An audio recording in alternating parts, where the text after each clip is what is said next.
বাংলাদেশ যেভাবে খেলতেছে আমার মনে হয় না আজকে ম্যাচটা বের করে নিতে পারবো। কারণ 62 রানে 4 উইকেট।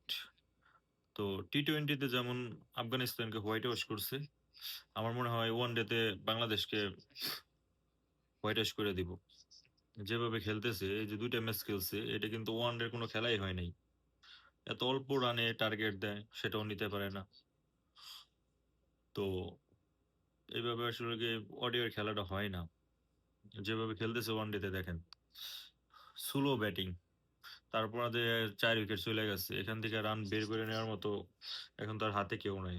এখন তহিদি আউট হয়ে গেলে শেষ, খেলা শেষ, এখানেই শেষ। হয়তো 120 130-এর ভিতরে প্যাকেট হয়ে যাবো আমার মনে হয়।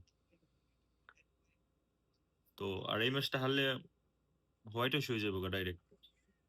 তো এই যে জাকির আলী মনে হয় গেছে এলবিডব্লিউ। এই রাশিদ খানের বলে সব প্যাকেট হয়ে যাবে এখন লাস্টে। কেউ আর রান নিতে পারবো না, শেষ।